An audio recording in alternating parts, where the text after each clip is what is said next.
Okay, we got a simple little job here. A guy brought it in yesterday. Basically, I'm going to make a new pulley for him for his Opal race car. Cool. Basically, let me take this piece out. So what we came up with is the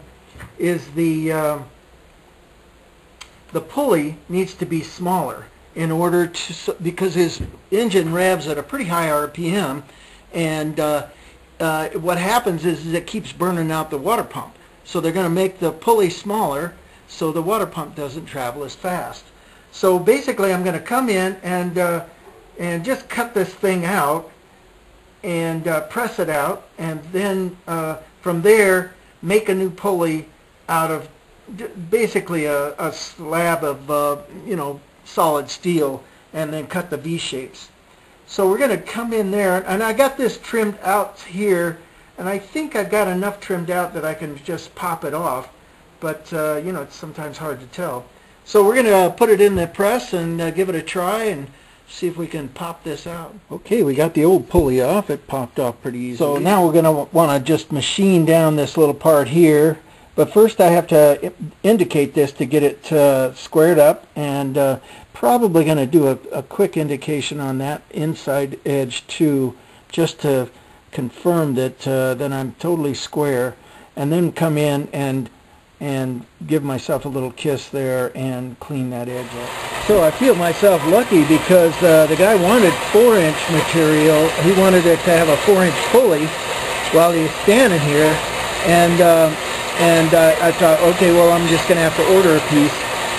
And then he said, well, I think 3.5 might work better. Turns out I've got a ton of 3.5 in the 12L14, which is a really good cutting material.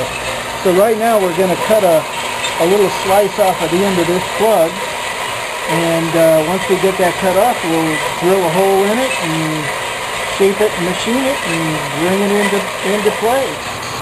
Okay, so we're facing off our little plug that we cut off, and looks like we got about another 2 or 3 passes. And then once I get that faced off, you can see that the darker piece on the inside that I haven't quite gotten to. But basically we're going to drill a hole in this thing, so we don't really need to finish off the interior there any. So we'll just take another cut here. See what happens. Looks good. I think this is going to be our finished cut. Okay, now we're going to take our beauty cut, which I call the beauty cut, and basically the crossbead just travels very slow and makes a nice, clean, finished cut. Come in with the center drill. Get that hole started. Then we just come back with a series of drill bits until we get the biggest one, and then we got a bore. Drill is what? It's about probably 3/8 of an inch or something like that. We're just going to take that through as our pilot, and then come back in with bigger bits as we go. And we just punch through right there. Okay, our next step is the next drill size. Looks like about a 3/4 at this point, maybe 11/16.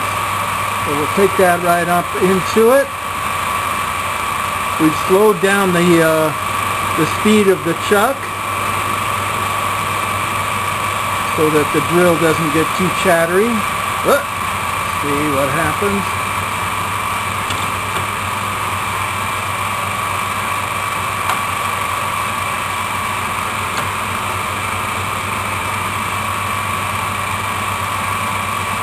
And that's because this particular taper attachment doesn't have a lock on the back side of it. I just have to go a little slower.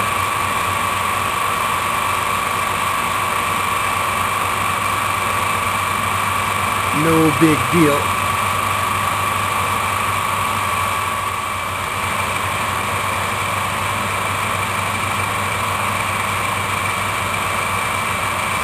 You can see that drill bit's just a little bit off because it's cutting on one side but not on the other.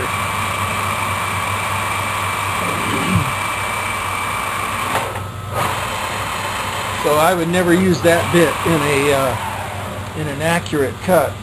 But then I would hardly ever use a drill bit in an accurate cut anyhow, well, except on the Bridgeport, where you pretty much have to.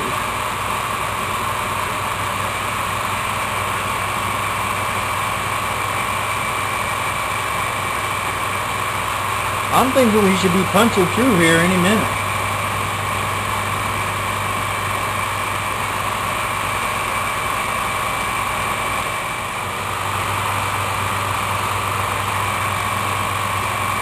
There we are, finally. I do love working this 12L14 though. This stuff is so smooth.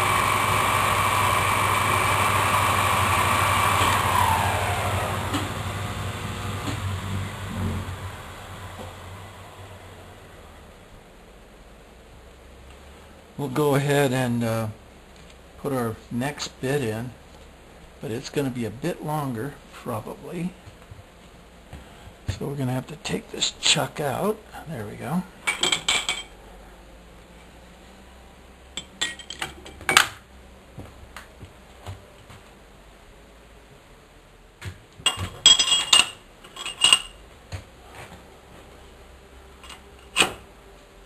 Okay, that'll give us the next cut. And I think we need to slow that down even more. Yeah, we'll get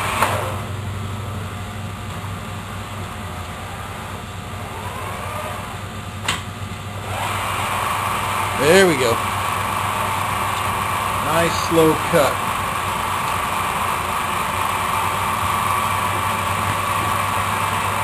So we don't mess up our bit.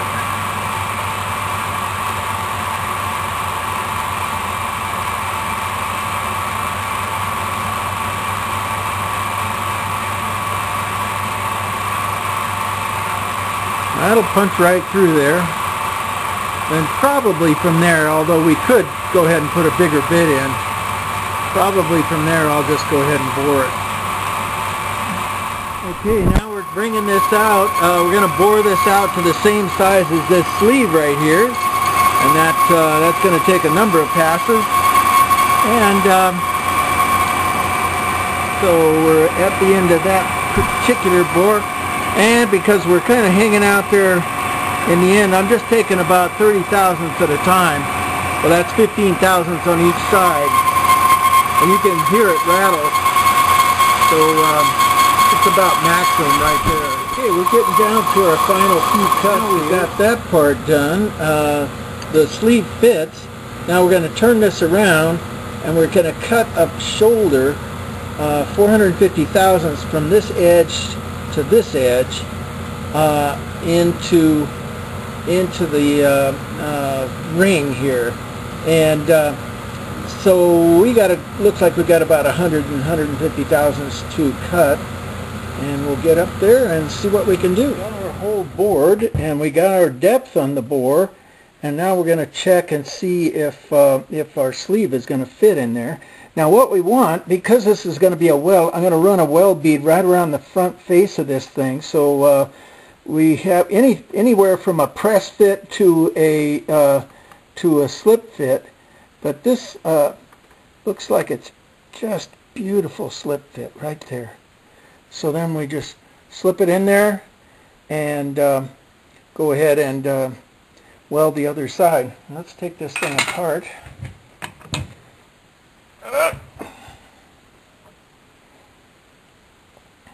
Yeah, perfect. Now we'll be able to come in there right into that little edge right there and run a bead right around that edge, and that's going to tighten the whole thing up and make it what we want it to be. I might just go in and take a little bit more of that radius out, just so I got just a bit more meat to grab with the MIG welder. So we've got the pulley and the crankshaft part of it all ready to go, and I need to run a weld bead right across that all the way around the inside of this pulley. before I can go back and machine this part here. So the first thing we need to do is preheat the metal so that we get a nice smooth bead. Oh, actually the first thing I need to do is cut a shaft so that I can slide it inside here and protect that inside surface. So our receiver here is just about the right size for this piece of bar stock. You can see it's just maybe 20 thousandths less. So that's going to be a pretty easy thing. So I put this on the little south bin, you know, just because the other one's busy right now. And we're going to go ahead and take out about an inch or so just to get that thing protected. Okay, we got ourselves a nice loose fit, and what that's going to do is protect the inner receiver, and also at the same time it'll allow me to kind of create a lazy Susan effect where I can weld that inner bead and just keep spinning this, and I'll get a really nice weld out of that. So next thing we're going to do is take it out of the lathe, take it over and preheat this thing up to about 400 degrees.